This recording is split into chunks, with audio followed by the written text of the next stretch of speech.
Hello students, class 12 chemistry में अगर अच्छा स्कोर करना है तो आपके कार्बनिक यौगिक बनाने की विधियां और उसके रासायनिक गुण आने चाहिए।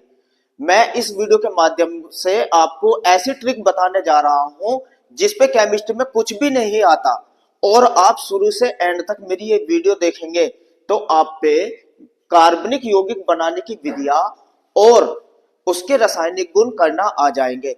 जब आप केमिस्ट्री का पिछले साल का पेपर देखते हैं तो क्वेश्चन नंबर 5, 6, 7 ये जो क्वेश्चन होते हैं ये कार्बनिक यौगिक बनाने की विधियां पूछी जाती है और उनके रासायनिक गुण पूछे जाते हैं और इनके बनाने में आपको परेशानी होती है। लेकिन इस वीडियो के माध्यम से मैं आपको ऐसा तरीका बताऊंगा कि अगर केमिस्ट्री में आपने पूरे साल भर कुछ भी नहीं पढ़ा, इस वीडियो से आप बहुत इजी से करना सीख जाएंगे। तो चलिए देख लेते हैं एक चार्ट बनाकर कि किस तरीके से आपको कार्बनिक यौगिक के बनाने की विधि आनी चाहिए। चलिए एक चार्ट बना देता हूं जिससे आप बहुत इजी से कार्बनिक यौगिकों के बनाने की विधियां सीख सकते हैं। देखिए, आपको सबसे पहले ये पता होना चाहिए कौन कौन से कार्बनिक यौगिक जिनके बनाने की विधि आपसे पूछी जाती है आपको पता हो। नंबर 1 मैं शुरुआत कर देता हूं जो आपको मालूम रखना है। सबसे पहले अगर बात करते हैं खुली श्रृंखला वाले यौगिक, खुली श्रृंखला वाले यौगिक ये कौन से हैं जो आपसे पूछे जाते हैं। एक तो आपको इनके बारे में पता होना चाहिए। दूसरा जो होते हैं बंद श्रृंखला वाले यौगिक, बंद श्रृंखला वाले यौगिक, और इसमें भी आपको पता होना चाहिए एरोमेटिक यौगिक, एरोमेटिक यौगिक जिनको आपको बनाने की विधि पूछी जाएगी। तो चलिए चलते हैं कि कौन कौन से तत्व हैं जो आपको पढ़ने हैं। देखिए, सबसे पहले अगर मैं खुली श्रृंखला वाले यौगिकों की बात करूं, आपके लेसन में जो पूछता है सबसे पहले ही आपसे पूछता है एल्किल हैलाइड, एल्किल हैलाइड इसके बनाने की विधि आती है। एल्किल हैलाइड जिसे हम लिखते हैं RX। सबसे पहले आपको इन्हीं के बारे में पता होना चाहिए किस किस के बनाने की विधि आपसे पूछी जाएगी। और मैं बहुत ही इजी वे से आपको पूरी ऑर्गेनिक केमिस्ट्री अभी तैयार करा दूंगा। जो भी 25 तारीख को आपका पेपर होने जा रहा है बहुत इजी से आप बना सकते हैं। चलिए देख लेते हैं और कौन कौन से तत्व आपको आपके कोर्स में है जो आपको पता होना चाहिए। नंबर 2 एल्कोहल, एल्कोहल एल्कोहल के बारे में पता होना चाहिए जिसे कहते हैं ROH। एल्कोहल के बाद आपको जो पढ़ना है वो पढ़ना है आपको ईथर, ईथर जिसे कहते हैं ROR। इसके बाद आपको पता होना चाहिए एल्डिहाइड, एल्डिहाइड RCHO ये होती है एल्डिहाइड। इसके बाद आपको जो पता होना चाहिए ये है एल्डिहाइड के बाद कीटोन, कीटोन जिसे कहते हैं RCOR। और कार्बोक्सिलिक अम्ल, कार्बोक्सिलिक अम्ल, कार्बोक्सिलिक अम्ल जिसे कहते हैं RCOOH ये होता है कार्बोक्सिलिक अम्ल। और इसके साथ साथ एक होती है एमीन, एमीन जिसे कहते हैं RNH2। ये आपके कोर्स में है और किस तरीके से बनती है ये थोड़ी देर में मैं आपको बनाने की विधि बता दूंगा। एक ही तरीके से सारी की सारी विधि आप पे करनी आ जाएगी। क्वेश्चन नंबर 5, 6, 7 यही तो होता है, किसी की भी बनाने की विधि और रासायनिक गुण पूछता है। रासायनिक गुण और बनाने की विधि बहुत इजी से आप पे करनी आ जाएगी। अभी थोड़ी देर पहले आपको पता होना चाहिए कौन कौन सी विधि आपसे पूछी जा सकती है। अगर बंद श्रृंखला की बात करूं बंद श्रृंखला में जो आपको पढ़ना है ये समझिए, ये होते हैं एरोमेटिक यौगिक। इन एरोमेटिक यौगिक के बारे में भी आपको पता हो कि ये कौन से होते हैं, जब आप बना सकते हैं। नंबर 1, एरोमेटिक यौगिक में आपको कौन कौन से पढ़ने हैं। सबसे पहले आपको जो पढ़ना है क्लोरोबेंजीन। क्लोरोबेंजीन यानी कि बेंजीन की रिंग पे आपको लगा देना है Cl, ये होता है क्लोरोबेंजीन। इसके बाद आपको पढ़ना है फिनोल, ये होता है बेंजीन की रिंग के ऊपर OH समूह, OH, ये होता है फिनोल। इसके बाद और कौन सा आपको पता होना चाहिए कार्बनिक यौगिक, ये भी आपको मालूम होना चाहिए। इसके बाद आपको पढ़ेंगे इसमें एनिसोल,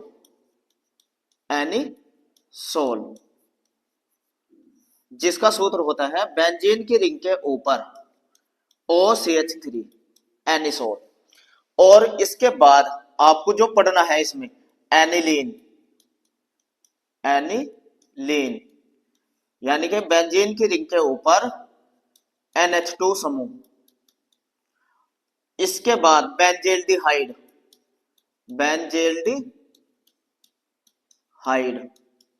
ये बेंजेल्डिहाइड होता है बेंजीन की रिंग के ऊपर CHO समूह।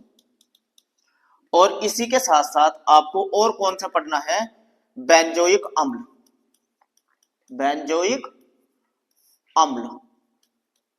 बेंजीन की रिंग के ऊपर COOH समूह।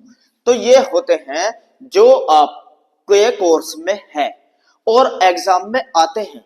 पिछले साल का एग्जाम उठा के देखिए, ये एरोमेटिक यौगिक बनाने की विधि और रासायनिक गुण सबसे ज्यादा पूछे गए हैं, जिसको बनाने में आपको बहुत परेशानी होती है। लेकिन इस वीडियो के माध्यम से कोई भी आपको परेशानी नहीं होने की, सबके बनाने की विधि मैं आपको मिनटों में याद करा देता हूं और एक डायग्राम के द्वारा ही आप बहुत इजी से इनको बना सकते हैं।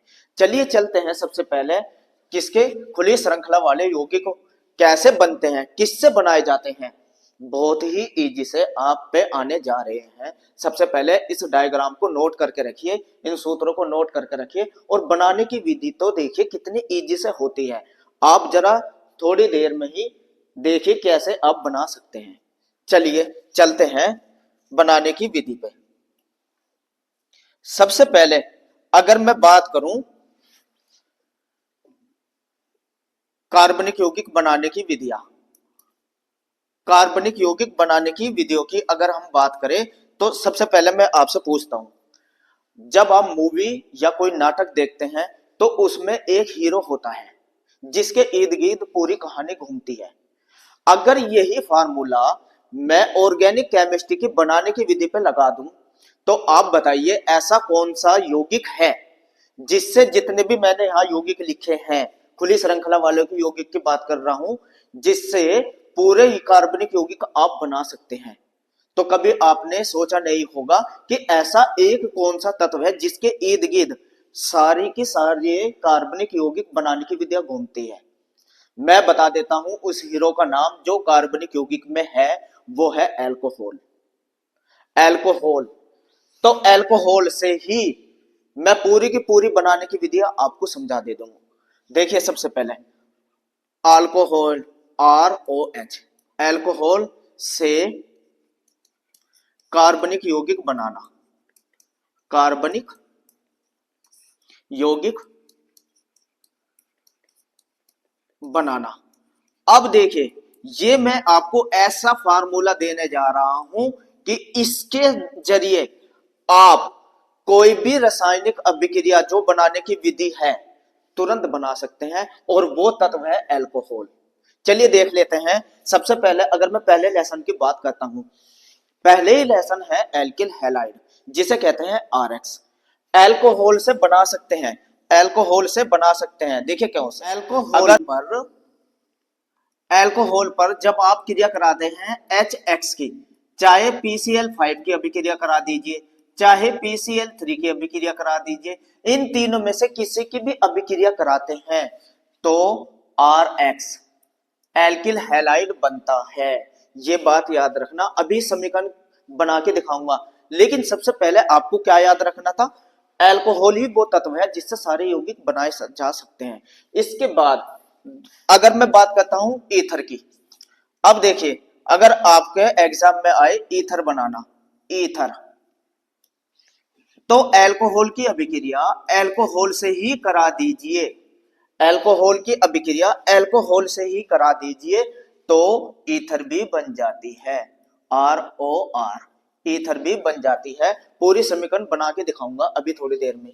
इसके बाद देखो ईथर भी अल्कोहल से बन गई। इसके बाद अगर हमें बनानी है एल्डिहाइड, हम बना देते हैं एल्डिहाइड। तो एल्डिहाइड कैसे बनाते हैं ये भी समझिए।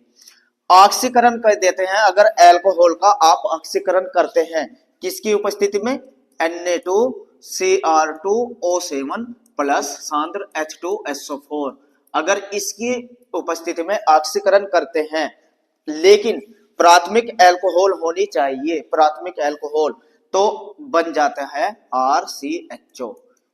तो देखिए अल्कोहल ही वो तत्व चल रहा है जिससे मैं सारे तत्व बनाना सिखा रहा हूं, एल्डिहाइड बन रही है। लेकिन अगर आपको बनानी हो कीटोन, तो ये भी द्वितीयक अल्कोहल का ऑक्सीकरण से बनती है, बनती ये भी अल्कोहल के ऑक्सीकरण से ही है, लेकिन आपको लेना होता है यहाँ द्वितीयक अल्कोहल, द्वितीयक अल्कोहल लेनी होती है और उसका ऑक्सीकरण करना होता है इसी की उपस्थिति में Na2Cr2O7 प्लस H2SO4, इसी की उपस्थिति में अगर आप ऑक्सीकरण कर देते हैं, लेकिन है कैसी है, द्वितीयक अल्कोहल, द्वितीयक अल्कोहल। मैं अभी समीकरण भी बना के दिखाऊंगा, RCOR, ये बन जाती है कीटोन। तो कीटोन भी आप ऑक्सीकरण से ही बना सकते हैं। लेकिन अगर बात करूं मैं कार्बोक्सिलिक अम्ल बनाने की, तो वो भी अल्कोहल से ही बनती है। मैंने कहा है अल्कोहल ही वो यौगिक है जिससे आप सारे तत्व बना सकते हैं।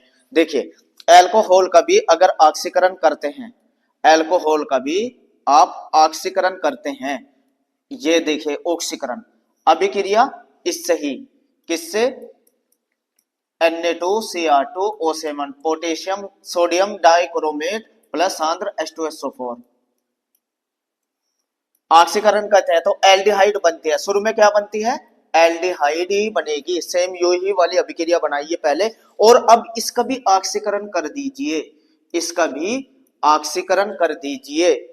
और जब इसका भी ऑक्सीकरण होता है इसी तत्व की उपस्थिति में, सोडियम डाइक्रोमेट और सांद्र H2SO4 की उपस्थिति में ऑक्सीकरण करते हैं, तो कार्बोक्सिलिक अम्ल बन जाता है, तो कार्बोक्सिलिक अम्ल बन जाता है। देखिए अल्कोहल से ही सारी चीज बनानी आनी चाहिए, क्योंकि बनाने की विधि आती है एग्जाम में, जरूर आती है, और आपको जिन्हें याद करने में परेशानी होती है। लेकिन अब आपको घबराने की जरूरत नहीं है, मैंने आपको एक हीरो दे दिया है, उससे ही बनाऊंगा, और देखिए सारी अभिक्रिया बना के ही दिखाऊंगा। इसके बाद अब आपके कोर्स में है एमीन।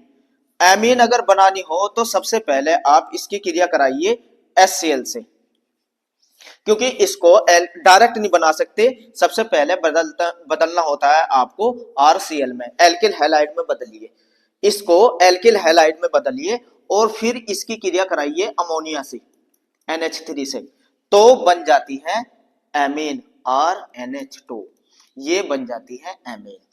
तो ये हुई पूरी की पूरी ऑर्गेनिक केमिस्ट्री में कि किसी की भी बनाने की विधि अगर आपसे पूछी जाए तो आप तुरंत बना सकते हैं। आइए बना के दिखा देता हूं, ये चार्ट आपके लिए बहुत काम का होने वाला है, और 25 तारीख का जो एग्जाम आपका है उसमें से किसी की भी बनाने की विधि आपसे पूछ सकते हैं। चलिए कोर्स में देख लेते हैं।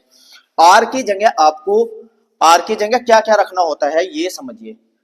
अगर एल्किल हैलाइड की जगह आप रख देते हैं CH3, इसे कहते हैं मैथिल, ये होता है मैथिल। या आर की जगह आप रख सकते हैं C2H5, ये होता है एथिल। तो सबसे पहले अगर हम रखते हैं CH3, तो इसकी क्रिया करा देते हैं HX से। आपके कोर्स में जो है ये है मैथिल क्लोराइड और एथिल क्लोराइड, दो है, मैथिल क्लोराइड और एथिल क्लोराइड। चलिए क्रिया करा के देख लेते हैं। अगर आपसे बनाने को आ जाए, क्या बनाना है, मैथिल मैथिल क्लोराइड। चलिए मैथिल क्लोराइड बनाना है। मैथिल क्लोराइड बनाना है तो आर की जगह आपको क्या रखना होगा, देखो इसी अभिक्रिया को देखो, नंबर 1 CH3 ले लीजिए। मैथिल का मतलब CH3, CH3OH, एल्कोहल तो आपको लेना ही लेना है, ये रहा। और इसकी क्रिया किससे करा देते हैं, प्लस HX से। HX की जगह Cl लेना है, क्योंकि Cl का मतलब क्लोराइड। जब ये अभिक्रिया करा देते हैं, देखिए तो यहां से OH और ये H जल बाहर हो जाता है, जल बाहर हो जाता है, और ये अभिक्रिया होती है ZnCl2 की उपस्थिति में, और बन जाता है CH3Cl। देखिए हो गई, ये पहली अभिक्रिया हो गई। अगर एथिल क्लोराइड बनाना होता आपको, एथिल क्लोराइड, तो ये भी बहुत इजी से आप बना सकते हैं। एथिल क्लोराइड देखिए, ये लिखिए C2H5, एथिल ले लीजिए बस, और OH, एथिल एल्कोहल की क्रिया फिर करा देनी है HCl से ही। देखिए सेम यही प्रोसेस चल रहा है, और ZnCl2 की उपस्थिति में ये होती है, और देखिए बन जाती है C2H5Cl, और जल बाहर हो जाता है, ये H2O बाहर। तो देखिए पहली अभिक्रिया आपने सीख ली बनाने की विधि, देखिए है या नहीं है, क्लियर, आ गई, एल्कोहल से बनाई है ना। तो अब एल्कोहल से बना के दिखा देते हैं, इसको नोट कर लिया हो तो ईथर बना के दिखा देते हैं। देखिए ईथर बना के दिखा देते हैं एल्कोहल से। चलिए देख लेते हैं ईथर। अब बनाते हैं हम ईथर। अगर ईथर बनाने को आ जाए, ईथर का फार्मूला होता है C2H5O, ये डाई एथिल ईथर को ईथर कहते हैं, आपके कोर्स में ये है। और अगर बनाने को आ जाए, ईथर बनाने की विधि जरूर आती है। अब आप समझिए कैसे, आपको बनानी किससे है, एल्कोहल से। आर की जगह आपको लेना है C2H5। देखिए रखिए C2H5, C2H5 और OH, एथिल अल्कोहल लिया है, एथिल अल्कोहल। फिर दोबारा एथिल अल्कोहल को ऐसे लिखिए, इसको उल्टा करके लिख देता हूं ताकि आपको समझने में आसानी हो जाए। 2 अणु एथिल अल्कोहल के ले लीजिए, और जब इनको आप गर्म करते हैं उच्च ताप पर, तो यहां से OH और यहां से H, जल का अणु बाहर हो जाता है, जल बाहर हो जाता है, और देखिए क्या बचा, C2H5O, C2H5। तो देखिए बन गई ईथर, ये बन गई ईथर। तो इस तरीके से आप ईथर भी बहुत इजी से बना सकते हैं। देखिए आपके सामने एल्कोहल से ही बना रहा हूं, ईथर बनाने की आए तब भी एल्कोहल। आपका हीरो तो इस चैप्टर में एल्कोहल ही रहने वाला है।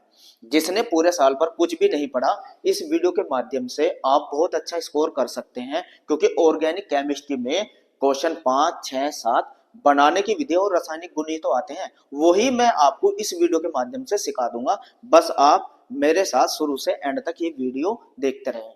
तो ये बन गई ईथर। ईथर के बाद अगर आए एल्डिहाइड।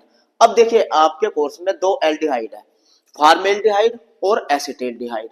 दोनों की दोनों एल्कोहल के ऑक्सीकरण से बनाई जा सकती है। आइए चलते हैं एल्डिहाइड बनाने की विधियों पे। ईथर के बाद देख लेते हैं एल्डिहाइड बनाने की विधियां। एल्डिहाइड, एल्डिहाइड, चलिए एसिटाल्डिहाइड बना के दिखा देते हैं।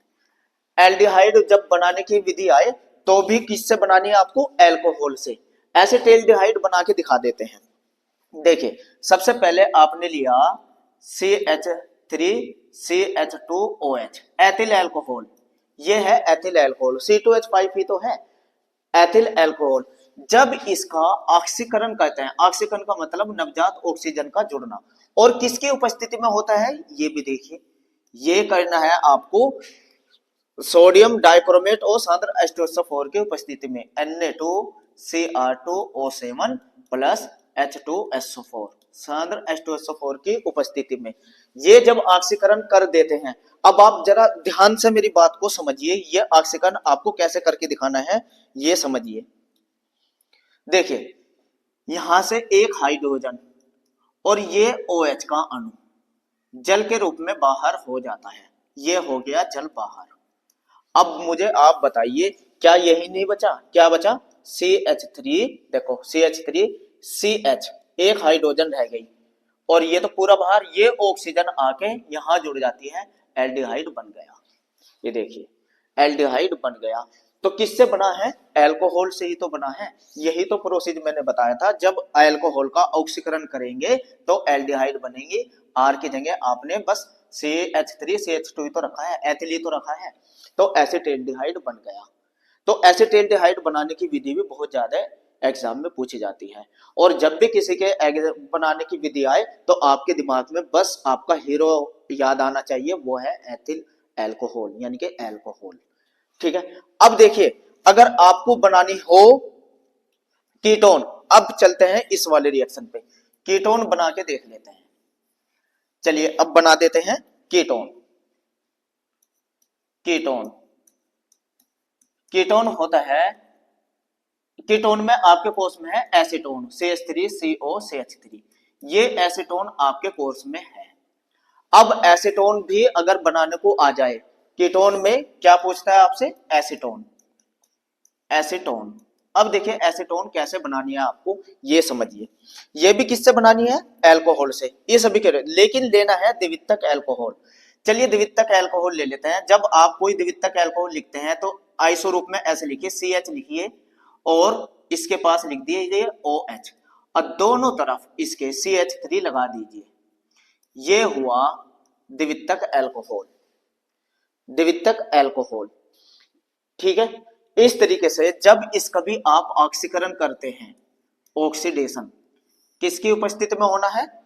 यही वाली अभिक्रिया Na2Cr2O7 और सांद्र H2SO4 की उपस्थिति में ही होना है। यहां देखिए तो क्या होता है, अब ये भी समझिए क्या होना है। वही प्रोसेस जो प्रोसेस पहले अपनाया था, यहां से H और ये पूरा का पूरा OH, पूरा का पूरा देखिए जल बाहर हो गया। ये जल बाहर हो जाता है और ये जो ऑक्सीजन है ये C पे आ जाती है। तो देखिए क्या बना? CH3COCH3, यही तो एसीटोन होता है। चाहे इसे CH3 को सीधा लिख दीजिए तो बन गई ना एसीटोन। ये भी किससे बनी? अल्कोहल के ऑक्सीकरण से। तो देखिए मैं एक ही तत्व से आपको आपके कोर्स की सारी प्रयोग बनाने की विधि आपको समझा रहा हूं। तो कितने इजी वे में आप बना रहे हैं ये समझिए। इसके बाद अगर आपसे आए कार्बोक्सिलिक अम्ल, आपके कोर्स में फार्मिक अम्ल और एसिटिक अम्ल दोनों है, दोनों में से किसी की भी बनाने की विधि आए तो आपको क्या काम करना है?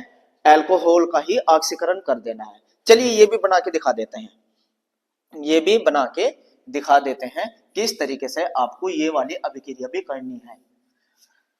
चलिए देख लेते हैं। अब आपको बनाना है क्या? एसिटिक अम्ल। एसिटिक अम्ल, ये देखिए कैसे बनता है, इसको भी समझिए। सबसे पहले आपको क्या काम करना है? अल्कोहल का ऑक्सीकरण कर देना है। देखिए CH3 CH2OH, एथिल अल्कोहल का ऑक्सीकरण करिए। देखिए सबसे पहले अल्कोहल लीजिए, उसका ऑक्सीकरण करिए Na2Cr2O7 और सांद्र H2SO4 की उपस्थिति में ऑक्सीकरण यानी कि नवजात ऑक्सीजन जोड़िए, ऑक्सीकरण करिए, ये लिख दीजिए ऑक्सीकरण। क्लियर?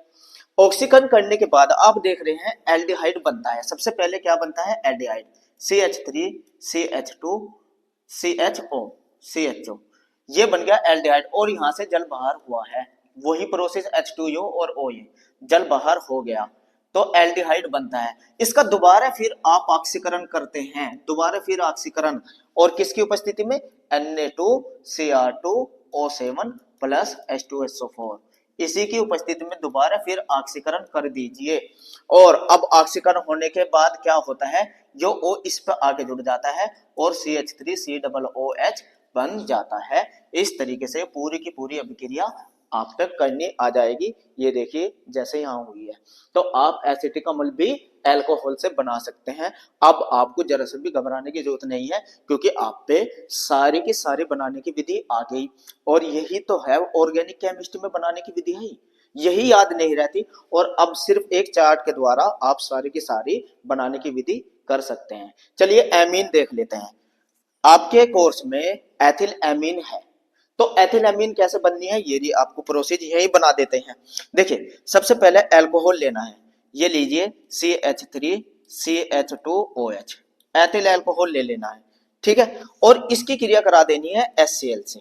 ये देखिए HCl से आप अभिक्रिया कराएंगे तो क्या हो जाता है, ये OH और H जल बाहर हो जाता है और बनता क्या है RCl, यानी कि CH3CH2Cl। देखिए R की जगह आपने लिखा है CH3CH2 एथिल और Cl ये रहा क्लोराइड। और इसकी क्रिया फिर आपको करा देनी है अमोनिया से। अमोनिया को मैं ऐसे लिख देता हूं HNH2, ऐसे लिख देता हूं, क्यों, ताकि ये H और Cl HCl बाहर हो जाए। देखिए H और ये Cl बाहर, क्या बचा CH3CH2 और यहां बचा NH2। देखिए बन गई एथिल एमीन, ये बन गई एथिल एमीन। इस तरीके से आप इस चार्ट से समस्त अभिक्रिया बनाने की आप सीख गए। अब आपको टेंशन लेने की जरूरत नहीं है, कोई ना कोई तो एग्जाम में आएगी और इनमें से आप किसी भी अभिक्रिया का प्रयोग करके जो भी एग्जाम में आई है तुरंत बना सकते हैं। लेकिन किससे बननी है, अल्कोहल से। तो आपने खुली श्रृंखला वाले बनाने की विधि सारी सीख ली। अब मैं आपको सिखा देता हूं बंद श्रृंखला वाली बनाने की विधियां, जो कि बहुत ज्यादा इंपॉर्टेंट है। एरोमेटिक यौगिक की भी समझिए, एक चार्ट के द्वारा ही समझा दूंगा आपको, ताकि आपको कोई परेशानी ना हो। सबसे पहले इसको नोट कर लीजिए या स्क्रीनशॉट ले लीजिए और इसको दोहराइए। अब देख लेते हैं चक्रीय यौगिक बनाने की विधियां। एरोमेटिक यौगिक जितने भी है आपके इसमें अब बना देते हैं। अब इसको समझिए, एरोमेटिक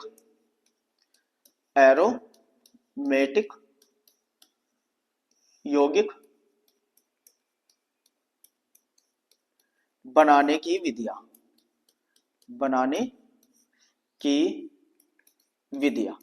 अब एरोमेटिक जो भी आपके कोर्स में है, मैं वन लाइन पे आपको सब याद कराता चलूंगा। आप देखिए कितने इजी से आप एक डायग्राम के द्वारा ही समस्त अभिक्रिया बनाने सीख जाएंगे। तो देखिए सबसे पहले आपके कोर्स में है क्लोरोबेंजीन, और क्लोरोबेंजीन बनाने की विधि बहुत ज्यादा इंपॉर्टेंट है जो पूछी जाती है। समीकरण बना देता हूं तुरंत। देखिए एक दो तत्वों से ही सारी अभिक्रिया बनाने सिखा दूंगा। सबसे पहले अगर क्लोरोबेंजीन आपके बनाने को आए क्लोरोबेंजीन, तो यहां ले लीजिए benzene diazonium chloride N2Cl। Chlorobenzene बनते हैं बेंजीन डाइएजोनियम क्लोराइड की अभिक्रिया जब कराई जाती है, ये अभिक्रिया ही डायरेक्ट कर दे रहा हूं, आप ऐसे ही कर सकते हैं। इसकी अभिक्रिया कराई जाती है जब क्यूपरस क्लोराइड CuCl और HCl की उपस्थिति में, और इस अभिक्रिया को कहते हैं सैंडमायर अभिक्रिया। नाम से भी पूछी जाती है सैंडमायर अभिक्रिया। जब ये बनाते हैं तो होता क्या है, बेंजीन की रिंग से ये N2 बाहर हो जाती है, Cl रह जाता है, नाइट्रोजन गैस बाहर निकल जाती है, और इस अभिक्रिया का नाम है सैंडमायर अभिक्रिया। तो देखिए बन गई क्लोरोबेंजीन, और ये बहुत ज्यादा इंपॉर्टेंट है, नाम से भी आती है सैंडमायर अभिक्रिया। तो सैंडमायर अभिक्रिया से आप क्लोरोबेंजीन बहुत ही इजी से बना सकते हैं। इसके बाद अगर आए फिनोल बनाने को, दूसरा जो एरोमेटिक यौगिक है वो है फिनोल। फिनोल कैसे बनता है ये भी समझिए। अब आपको मैं बनाना सिखा देता हूं फिनोल। फिनोल देखिए, ये भी आपको क्या काम करना है, बेंजीन की रिंग पे आप लगाइए N2Cl। देखिए इससे ही बना के दिखाऊंगा। ये है बेंजीन डाइएजोनियम क्लोराइड। जब इसका आप करते हैं जल अपघटन H2O भाप आसवन द्वारा, भाप आसवन, अब देखिए होता क्या है, यहां से क्या होता है, N2 बाहर होती है, N2 बाहर होती है और H2 आके जुड़ जाती है। तो देखिए फिनोल बना रहे हैं तो बहुत ही इजी से आप समझिए, OH आके जुड़ जाता है, जल का जो OH होता है वो यहाँ आके जुड़ जाता है और N2 भी बाहर हो जाती है, और ये जो Cl बची, एक हाइड्रोजन यहाँ बची, HCl भी बाहर हो जाती है। इस तरीके से आप देखो बेंजीन डाइएजोनियम क्लोराइड से आप जल की क्रिया कराकर फिनोल भी बना सकते हैं। चाहे एग्जाम में फिनोल आए या क्लोरोबेंजीन आए, तो आप इन दोनों तत्वों से बना सकते हैं। देखिए कितनी इजी वे में आप समझ रहे हैं। अब तीसरे नंबर की अगर हम बात करते हैं फिनोल के बाद, अगर आपसे पूछे जाए क्या एनिसोल, एनिसोल बहुत ज्यादा इंपॉर्टेंट है, लगातार पूछा जाता है। एनिसोल की भी बात करेंगे। चलिए देख लेते हैं एनिसोल कैसे बनता है। एनिसोल बना लेते हैं। एनिसोल बेंजीन की रिंग के ऊपर, ये बेंजीन की रिंग है, इसके ऊपर आप लगाइए ONA, इसे कहते हैं सोडियम फिनॉक्साइड। ये होता है सोडियम फिनॉक्साइड। और देखिए यहां से इसकी क्रिया करा देनी है आपको CH3I, मैथिल आयोडाइड से। मैथिल आयोडाइड से जब आप इसकी क्रिया कराते हैं, अब आप देखिए होता क्या है, जैसे ही इसको गर्म करते हैं तो यहां से NaI बाहर हो जाता है और बेंजीन की रिंग के ऊपर OCH3 समूह आके जुड़ जाता है। वो तो यही था, ये CH3 समूह आके जुड़ गया, यही होता है एनिसोल। एनिसोल बहुत ज्यादा इंपॉर्टेंट है, लगातार एग्जाम में आता है और साथ के साथ NaI का अणु बाहर हो जाता है। इस तरीके से आप एनिसोल बना सकते हैं सोडियम फिनॉक्साइड के द्वारा। यह हुआ एनिसोल बनाने की विधि। अब नंबर 4, अगर हम बात करें बेंजेल्डिहाइड, आपको लेसन में आता है बेंजेल्डिहाइड बनाने की विधियां। सबसे पहले आप पे बनाने की विधियां तो आनी चाहिए, तभी तो आगे रासायनिक गुण भी सीखेंगे। अब देखिए बेंजेल्डिहाइड बनाते हैं। बेंजेल्डिहाइड बहुत इजी से भी आप बना सकते हैं। देखिए कैसे, अब आपको लेनी है बेंजीन, ये लिए आपने बेंजीन, ये होती है बेंजीन, इसकी क्रिया कराइए CO से और प्लस HCl गैस के द्वारा, HCl, इन तीनों के कॉम्बिनेशन से बन जाती है बेंजेल्डिहाइड। देखिए जैसे ही इसको गर्म करेंगे तो बेंजीन की रिंग के ऊपर आ जाता है CHO समूह। किसी भी जगह आप जोड़ सकते हैं, एक हाइड्रोजन यहां से बाहर हो गई और Cl को लेके ये फिर दोबारा Cl बाहर हो जाती है HCl, ये बन गई बेंजेल्डिहाइड। इस तरीके से आप बेंजेल्डिहाइड बहुत इजी से बना सकते हैं। तो देखिए कितने इजी वे में आप एरोमेटिक यौगिक बना रहे हैं, बेंजेल्डिहाइड भी आप बना सकते हैं। अब इसके बाद अगर आपको बनानी हो एसिटोफिनोन, क्या एसिटोफिनोन, अब एसिटोफिनोन देखिए, अब फिर आप लीजिए बेंजीन ही। देखिए मैंने कहा मैं एक ही तत्व का ज्यादातर प्रयोग करता हूं और बन जाती है। ये लीजिए फिर दोबारा बेंजीन, बेंजीन लिया है और इसकी क्रिया कराइए एसिटिल क्लोराइड से CH3COCl, और ये होती है AlCl3 की उपस्थिति में, शुष्क AlCl3 की उपस्थिति में और उच्च दाब लेकर, ये वाली अभिक्रिया। और अब आप देखिए अगर ये लेते हैं तो ये अभिक्रिया फ्रीडल क्राफ्ट अभिक्रिया कहलाती है और ये भी होती है निर्जल AlCl3 की उपस्थिति में ही। फ्रीडल क्राफ्ट अभिक्रिया नाम से भी पहचानी जाती है, फ्रीडल क्राफ्ट अभिक्रिया। और बेंजीन की रिंग से एक हाइड्रोजन बाहर हो जाता है और HCl बाहर हो जाता है। इस तरीके से HCl बाहर हो जाता है और बेंजीन की रिंग के ऊपर देखिए, बेंजीन की रिंग के ऊपर जहां से भी हाइड्रोजन कहीं से भी आप बाहर करिए और आके जोड़ दीजिए COCH3, यही होता है एसिटोफिनोन। तो एसिटोफिनोन बहुत ज्यादा इंपॉर्टेंट है, फ्रीडल क्राफ्ट अभिक्रिया से आप बना सकते हैं एसिटोफिनोन। देखिए कितने इजी वे में आप कर रहे हैं, एसिटोफिनोन भी बन गया। और अब अगर एग्जाम में जितने भी एरोमेटिक यौगिक है, आना तो इसी के अंदर से है, आपको करना तो इसी के अंदर से है।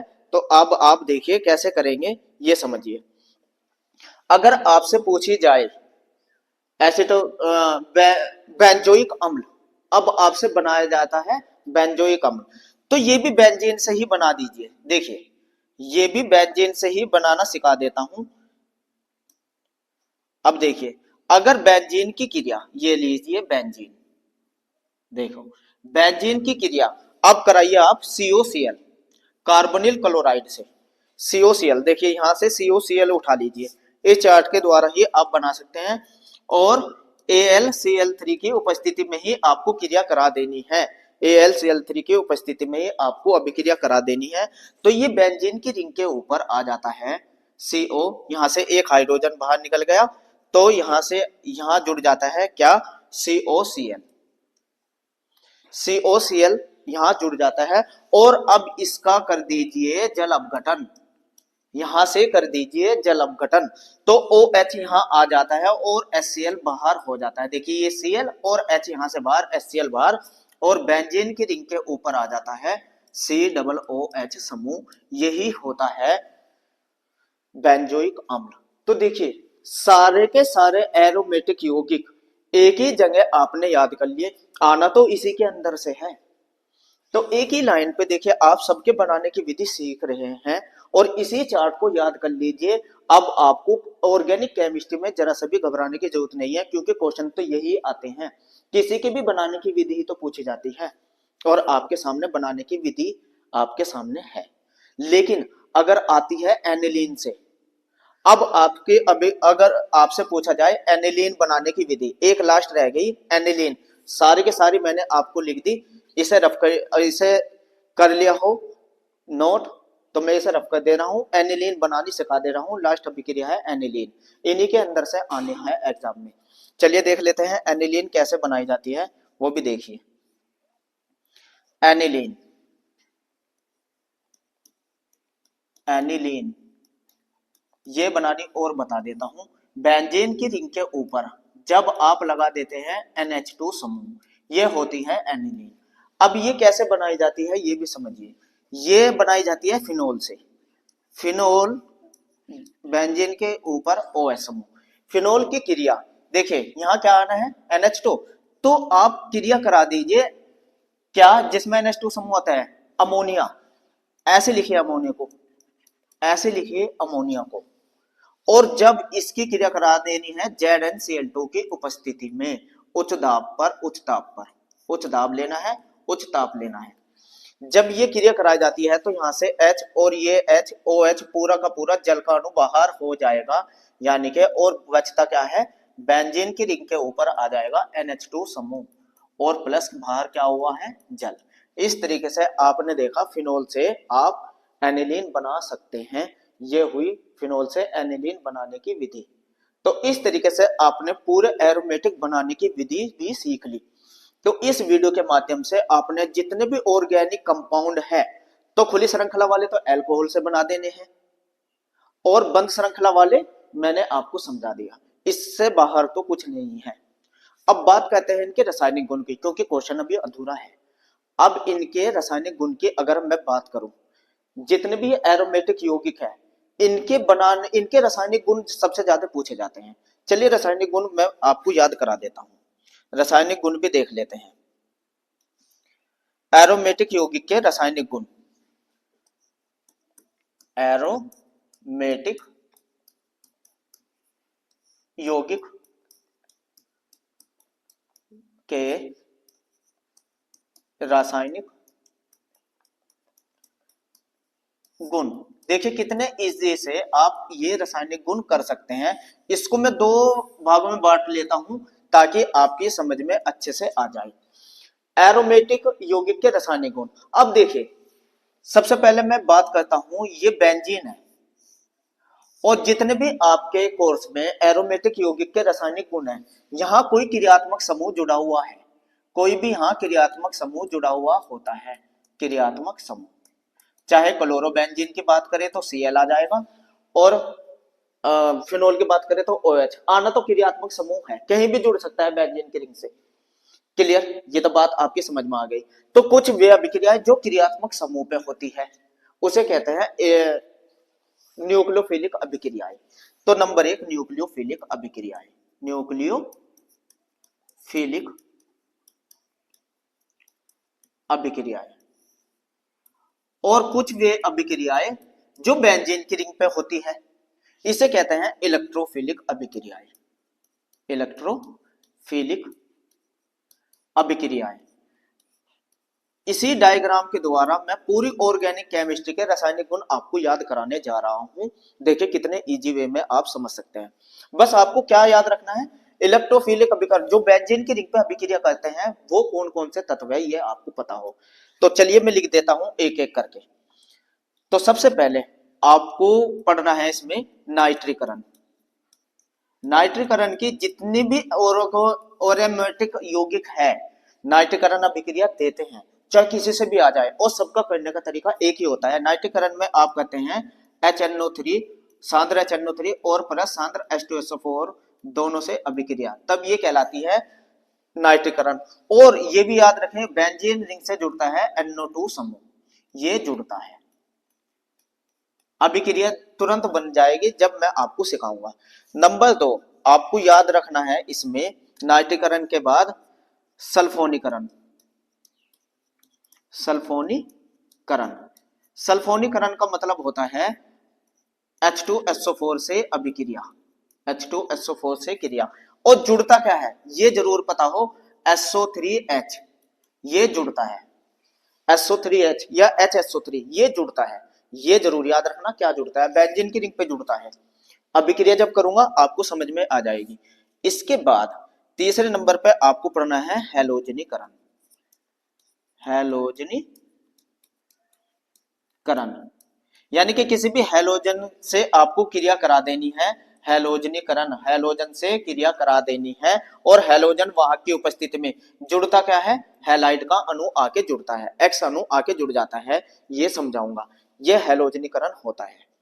इसके बाद और कौन कौन सी बेंजीन रिंग पर अभिक्रिया होती है, जितनी भी फ्रीडल क्राफ्ट अभिक्रिया है, ये बात समझिए, फ्रीडल क्राफ्ट अभिक्रिया जितनी भी है वे सारी होती है बेंजीन की रिंग पे ही। और वे तत्व कौन कौन से होते हैं मैं लिख देता हूं। सबसे पहले एसिटिल क्लोराइड, एसिटिल क्लोराइड, और ये नाम से भी आती है, यहां घबराना मत। सबसे पहले तत्वों के नाम याद रखो, CH3COCl से अभिक्रिया आ जाए और किसकी उपस्थिति में होती है ये, AlCl3 की उपस्थिति में, तब ये फ्रीडल क्राफ्ट अभिक्रिया कहलाती है और ये बेंजीन की रिंग पे होती है। और ये फ्रीडल क्राफ्ट जो अभिक्रिया होती है AlCl3 की उपस्थिति में जुड़ता क्या है ये जरूर पता हो, मैं आपको बता रहा हूं CH3CO ग्रुप एसिटिल ग्रुप आके जुड़ जाता है, ये जुड़ता है, देखिए इसमें से Cl बाहर होता है, ये जुड़ता है, क्लियर। और ये अभिक्रिया एसिटिलीकरण नाम से भी पूछी जाती है, इस अभिक्रिया का नाम है एसिटिलीकरण अभिक्रिया। और इसके बाद अगर अभिक्रिया फ्रीडल क्राफ्ट अभिक्रिया की ही बात कर रहे हैं, एल्किल क्लोराइड, एल्किल क्लोराइड से भी, किसी भी एल्किल क्लोराइड से आए, एल्किल की जगह अगर आपने रख दिया CH3Cl मैथिल क्लोराइड ले लीजिए, और ये भी होती है AlCl3 की उपस्थिति में, ये भी फ्रीडल क्राफ्ट अभिक्रिया है। और जुड़ता क्या है, CH3 समूह जुड़ता है, क्या जुड़ता है, CH3 समूह जुड़ता है, ये भी आपकी समझ में आ गई होगी। ये जुड़ना वाला तत्व जरूर लिखते जाइए, जब मैं रासायनिक अभिक्रिया कराऊंगा यही रासायनिक गुण है, किसी भी एरोमेटिक यौगिक के रासायनिक गुण करने हैं तो यही अभिक्रिया कर दीजिए, तुरंत हो जाएगी। और तीसरा जो लेना है आपको, एसिटिक एनहाइड्राइड ले लीजिए, एसिटिक एनहाइड्राइड, एनहाइड्राइड नाम से भी पूछ लेते हैं। एसिटिक एनहाइड्राइड होता है CH3CO का होल ट्वाइस O, ये एसिटिक एनहाइड्राइड होता है। और इसमें जुड़ता क्या है, इसमें भी CH3CO समूह जुड़ता है। तो ये तीनों की तीनों फ्रीडल क्राफ्ट अभिक्रिया है जो कि बेंजीन की रिंग पे होती है, इसलिए इसे कहते हैं इलेक्ट्रोफिलिक अभिक्रिया। ये 6 अभिक्रिया आप याद रखिए, और ये 6 ना हो के पूरी ऑर्गेनिक केमिस्ट्री में इन्हीं से अभिक्रिया हर एक तत्व से है। तो जैसे प्रोसीड मैं एक तत्व से करूंगा वैसे ही आप दूसरे से भी कर दीजिए।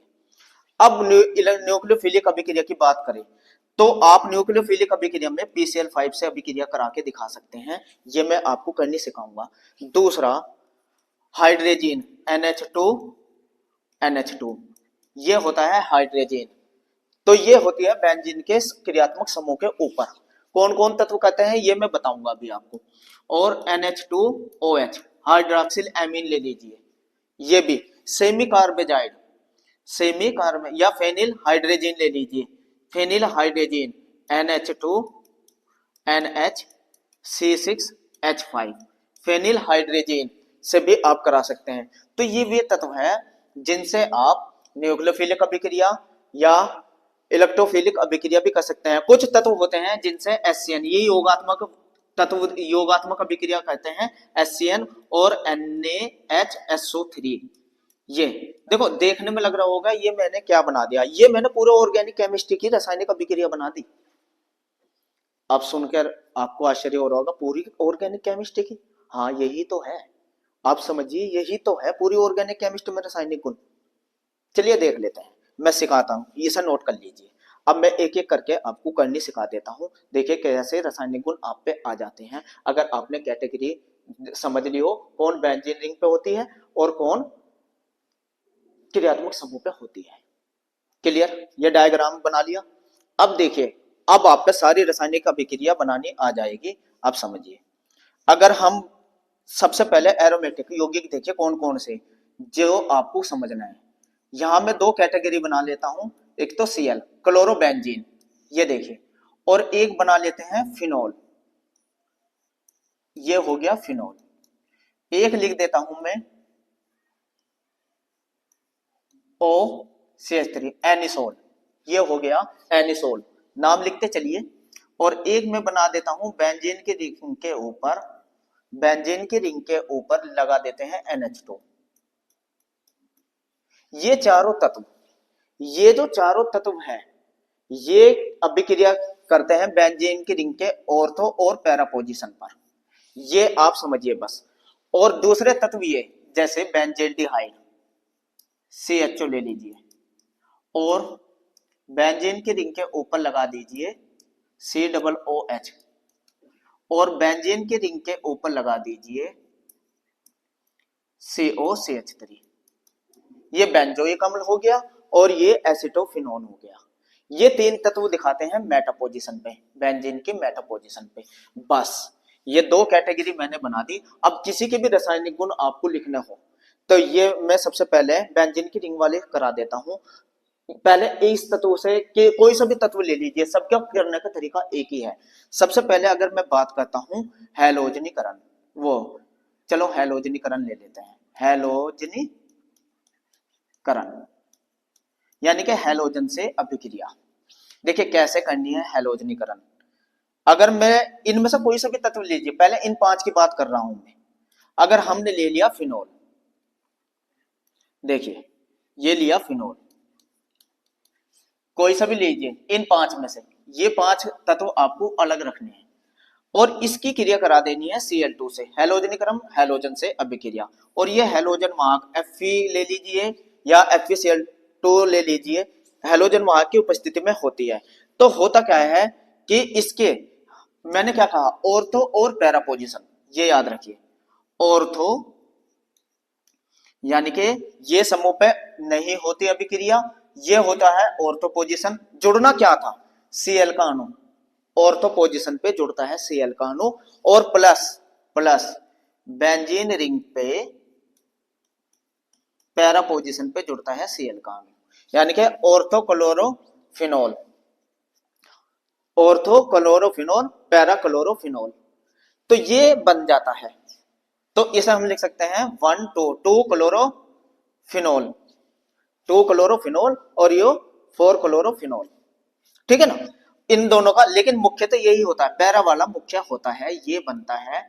और प्लस साथ के साथ जहां से ये हाइड्रोजन और ये Cl HCl भी बाहर हो जाता है। अगर आपको संतुलित करनी पड़ जाए तो दो अणु यहां लगा दीजिए क्योंकि दो बन रहे हैं, और दो यहां कर दीजिए। लेकिन संतुलित करने की टेंशन आप बिल्कुल ना ले, 1 2 3 4, आप संतुलित करने की टेंशन ना ले, ये ठीक है। और तो और पैरा पे बनता है। लेकिन अगर यही अभिक्रिया पूछ लेता एनिसोल से, ये रही, तो बस आपको क्रियात्मक समूह ऊपर से बदलना है, प्रयोसिज नहीं बदलेगा। अगर देखिए कैसे करना है आपको, अगर यही अभिक्रिया आपसे पूछता किससे, एनिसोल से, तो बस आपको क्या काम करना है, यहां आपको जोड़ देना है OCH3 क्रियात्मक समूह। इससे क्या फर्क पड़ता है, OCH3 जोड़ दीजिए, OCH3 जोड़ दीजिए, लो बन गई। जोड़ना तो फिर भी O तो पैरा पे ही है, किसी से भी आए हैलोजनीकरण, इन चारों में से किसी से भी आए, आपको ऐसे ही करना है। लेकिन अगर इन तीन में से किसी से आए, देखिए अगर यही क्रिया आप एल्डिहाइड से करा देते, देखिए अगर यही अभिक्रिया आप बेंजील्डिहाइड से कराते, CHO और प्लस Cl2, हैलोजन वहां की उपस्थिति में ही, अब देखिए होता क्या है, ये अब के कहा जुड़ना है, मेटा पोजीशन पर, और मेटा पोजीशन ये ऑर्थो पोजीशन, ये मेटा, यहां जोड़ दीजिए क्या, Cl और HCl बाहर, बस ये बनता है। ये मेटा पोजीशन पे जोड़ देते हैं, देखो मेटा पे जुड़ गया, ऑर्थो मेटा पैरा, चाहे इधर से ऑर्थो मेटा पैरा चाहे इधर जोड़ देते। तो देखो दोनों का क्रिया करने का तरीका अलग है, ये एक कैटेगरी में है, ये ऑर्थो पैरा पोजीशन में जोड़ते हैं और ये मेटा पोजीशन पे जोड़ते हैं। देखो पूरे के पूरे तत्व से आप रासायनिक अभिक्रिया सीख गए, हैलोजनीकरण बहुत आसानी से, ठीक है ना। अब नाइट्रीकरण देखिए, नाइट्रीकरण भी देखिए, चलिए नाइट्रीकरण देख लेते हैं। अगर नाइट्रीकरण की अभिक्रिया पूछी जाए, देखो कैटेगरी मैंने अलग ही बनाई है, नाइट्रीकरण की अभिक्रिया आपको करने की आ जाए, नाइट्रीकरण कोई सभी इनमें से पहला ही तत्व ले लीजिए, चलिए देख लेते हैं, क्लोरोबेंजीन, ये Cl, क्लोरोबेंजीन ले लीजिए। नाइट्रीकरण का मतलब HNO3 से अभिक्रिया, और किसकी उपस्थिति में, सांद्र H2SO4 की उपस्थिति में, ये होती है नाइट्रीकरण। और मैंने अभी बताया था नाइट्रीकरण का मतलब क्या होता है, NO2 का जुड़ना, ये बेंजीन रिंग पे होती है, NO2 आके जुड़ेगी यहाँ ऑर्थो पोजीशन पे, NO2 इसमें से, और एक जुड़ेगी पैरा पोजीशन पे, क्योंकि ऑर्थो और पैरा वाली ही ये क्रिया मैं आपको करा रहा हूं, ये हो गया पैरा पोजीशन, यानी कि ortho Meta para, para position पे आके जुड़ जाती है, लेकिन बनती मुख्य यही है, मुख्य पैरा वाली होती है, मुख्य पैरा वाली होती है, ठीक है ना। ऑर्थो क्लोरो ये हो गया नाइट्रोबेंजीन, ठीक है ना, ortho chloro nitrobenzene, para chloro nitrobenzene, और प्लस साथ के साथ देखिए यहां से एक H ये, एक OO और एक H, जहां ये जुड़ा है जल बाहर हो जाता है। और संतुलित अगर करना चाहे तो 2 लगाइए, 2 यहां लगाइए, ये तो उधर ये तो है ही पूरा क्लियर। तो आप संतुलित की टेंशन ना ले, इतना करके आइए और ये हो जाएगी। देखो नाइट्रीकरण हो गया, इनमें से किसी भी तत्व से करा सकते हैं नाइट्रीकरण, तो बस ऊपर का तत्व बदल देना है, जिससे भी बोले क्रिया यही होती है। तो देखिए पूरी ऑर्गेनिक कंपाउंड की रिएक्शन, रासायनिक गुण आप कर रहे हैं बहुत इजी से, और अगर उनमें से आई यही क्रिया, यही तो मैं बताना चाह रहा हूं आपको, इसलिए तो मैंने कैटेगरी अलग कर दी। बेंजील्डिहाइड से अगर आपको करने को आ जाती CHO, और इसकी क्रिया HNO3 से हो जाती नाइट्रीकरण की H2SO4 की उपस्थिति में, तो कहां होते हैं, कहां जुड़ता है ये, अब आपको पता चल गया, मेटा पोजीशन पे जुड़ता है NO2 और जल बाहर हो जाता है, ये हो गई। बस यही तो अंतर है इन चारों में और इन तीनों में, यही तो अंतर है। तो देखिए नाइट्रीकरण की अभिक्रिया भी हो गई। चलिए एक फ्रीडल क्राफ्ट अभिक्रिया भी समझा देता हूं, क्योंकि इंपॉर्टेंट है, नाम से भी आती है। अब आप ये देखिए, अगर हम बात करते हैं फ्रीडल क्राफ्ट अभिक्रिया की, कोई से भी तत्व से आप कराइए, एक उधर से एक इधर से, पता तो आपको चली गया। चलिए अगर ले लेते हैं क्लोरोबेंजीन, फिर क्लोरोबेंजीन ले लेते हैं Cl, कोई सा भी ले सकते हैं, इनमें से किसी से भी करा सकते हैं, और इसकी क्रिया अगर हम करा लेते हैं, चलिए CH3COCl से करा देते हैं, एसिटिल क्लोराइड से करा देते हैं, किसकी उपस्थिति में, निर्जल AlCl3 की उपस्थिति में ही करानी है हमेशा, तब ये कहलाती है फ्रीडल क्राफ्ट अभिक्रिया। और फ्रीडल क्राफ्ट अभिक्रिया क्या जुड़ता है, ये मैंने आपको बताया था, एसिटिल ग्रुप जुड़ता है, क्योंकि ये बेंजीन रिंग की अभिक्रिया है। देखिए Cl यहीं रहेगा, ऑर्थो पोजीशन पे COCH3 जुड़ जाएगा, ऑर्थो क्लोरो एसिटोफिनोन बन गया, ऑर्थो क्लोरो एसिटोफिनोन क्लियर। और पैरा पोजीशन पे भी बनेगा, क्योंकि ऑर्थो और पैरा वाली अभिक्रिया है, और पैरा पोजीशन पे भी जोड़ दीजिए COCH3, ये मुख्य होता है, ये मुख्य होता है। और बाहर क्या होना है, H जहां जुड़ता है, यहां से हाइड्रोजन और Cl, HCl बाहर हो जाती है। इस तरीके से ये फ्रीडल क्राफ्ट अभिक्रिया भी देखो कितनी इजी से आप कर रहे हैं। और अगर यही क्रिया CHO से आती बेंजील्डिहाइड, तो ये जुड़ता फिर यहाँ मेटा पोजीशन पे जुड़ जाता। तो देखिए फ्रीडल क्राफ्ट अभिक्रिया भी तैयार हो गई, क्लियर। तो अब आपको कैटेगरी में विभाजित करना आ गया, लेकिन एक बात का और ध्यान रखिए, बहुत इंपॉर्टेंट क्रिया मैं आपको बताने जा रहा हूं। अगर ये अभिक्रिया, अगर इनमें से कोई भी अभिक्रिया अगर ये कही जाती, ये अभिक्रिया फिनोल पे और ब्रोमीन जल से कहे, ब्रोमीनीकरण, ब्रोमीन जल, किसी की भी अभिक्रिया ब्रोमीन जल से कराए, इनमें से बात कर रहा हूं मैं, इन तत्वों की। तो अब आप देखिए ये कैसे होती है ब्रोमीन जल। लेकिन अगर बात करता हैलोजन वाहक की तो ऑर्थो पैरा वाली ही थी। लेकिन अब आप ये देखिए, पूरी ऑर्गेनिक केमिस्ट्री में कहीं भी ब्रोमीन जल से अभिक्रिया आए तो दूसरे नंबर पे बी आर जोड़िए, 4 नंबर पे बी आर जोड़िए और 6 नंबर पे बी आर जोड़िए, यानी कि 2 4 6 ट्राई ब्रोमोफिनोल बनता है। और साथ के साथ HBr के 3 अणु बाहर हो जाते हैं, क्योंकि यहाँ 3 जुड़े हैं तो संतुलित करेंगे, 3 दूनी 6, 3 जगह तो 2 4 6 वाला बनता है। कहीं भी ब्रोमीन जल से किसी भी एरोमेटिक यौगिक की आए, ब्रोमीन जल से सावधान रहना, तो 2 4 6 पे ही जोड़ देना है Br और ये हो जाएगी। बस आपको ऊपर के तत्व बदल देने हैं और ये मेटा पोजीशन पे, उनको छोड़िए अभी, ये समझिए। तो ये आपके समझ में आ गई होगी एरोमेटिक यौगिक के जितने भी मैंने भी 5 तत्व लिखे थे, अब आपको ऑर्थो और पैरा पोजीशन पे जोड़ के कर देनी है, किसी से भी आए। तो फ्रीडल क्राफ्ट अभिक्रिया भी समझ में आ गई होगी। अब चलते हैं 1-2 इलेक्ट्रोफिलिक अभिक्रिया के द्वारा। देखिए अब ये भी आप समझ लीजिए, न्यूक्लियोफिलिक अभिक्रिया की बात करेंगे। अगर किसी भी बेंजेल्डिहाइड की बात करते हैं, किसी भी बेंजेल्डिहाइड की अभिक्रिया, देखिए ये बेंजेल्डिहाइड को आपको ऐसे लिखना है, ऐसे ये बेंजेल्डिहाइड ले लेना है। और अगर इसकी क्रिया कराई जाए हाइड्रोजन से, देखो ये होता है H2NNH2, ये होता है हाइड्रोजन। तो यहां से ऑक्सीजन और H बाहर कर देना है, जल बाहर कर देना है।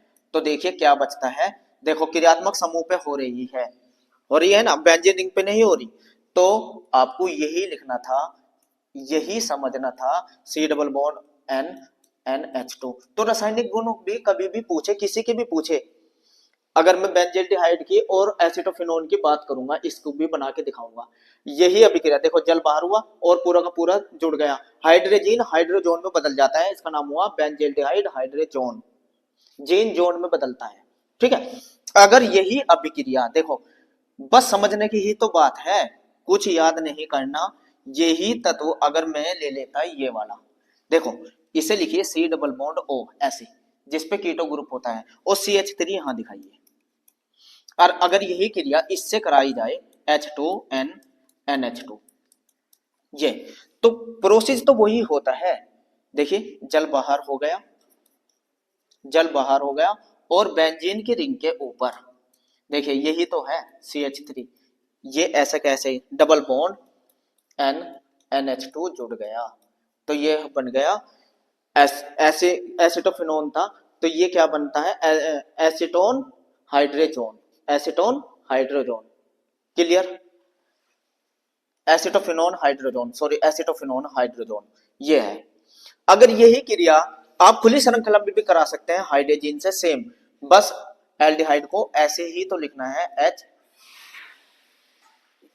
C double bond O H, ये फॉर्मेल्डिहाइड, और क्रिया वही H2NNH2, जल बाहर कर देना है और बाकी तत्व को जोड़ देना है। तो किसी से भी अगर हाइड्रोजन की क्रिया है तो यही होती है इलेक्ट्रोफिलिक अभिक्रिया, न्यूक्लियोफिलिक अभिक्रिया यही होती है। देखिए कितने इजी से आप समझ रहे हैं, तो ये होती है। अब आप समझिए, एक अभिक्रिया और समझा देता हूं जिससे कि आप रासायनिक गुण आसानी से कर जाए।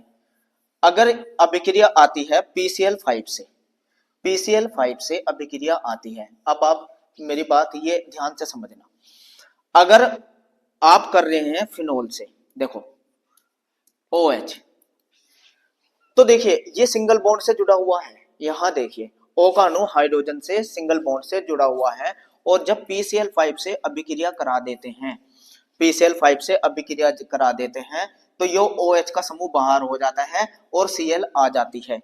PCl। और ये POCl3 तो हर कार्बनिक यौगिक में बनता ही बनता है, ये तो बने ही बनेगा जब भी PCl5 से अभिक्रिया होती है और HCl का अणु बाहर हो जाता है। ये HCl कब लगेगा? अगर ये सिंगल बॉन्ड से जुड़ा हुआ है तो HCl आएगा, अगर डबल बॉन्ड आता तब नहीं आता। देखिए कैसे, ये भी समझ लीजिए। अगर यही अभिक्रिया मैं करा दूं बेंजेल्डिहाइड से, देखो बेंजेल्डिहाइड से करा दूं C डबल बॉन्ड O और H, देखिए इसमें डबल बॉन्ड O आया है और प्लस PCl5 की अभिक्रिया करा देते हैं।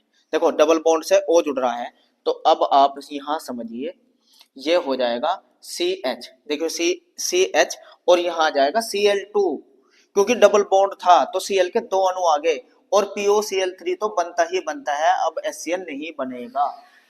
तो ये हुआ आपको PCl5 से पूरी ऑर्गेनिक केमिस्ट्री की रिएक्शन भी आप इसी तरीके से करके देख सकते हैं। तो ये आपने सीखी, पूरी ऑर्गेनिक केमिस्ट्री की टेंशन आपकी खत्म हो गई। यही पूरी ऑर्गेनिक केमिस्ट्री थी जो इस वीडियो के माध्यम से मैंने आपको समझा दी। वीडियो अच्छी लगी है तो लाइक करिए, शेयर करिए और कमेंट्स भी करिए। Thank you.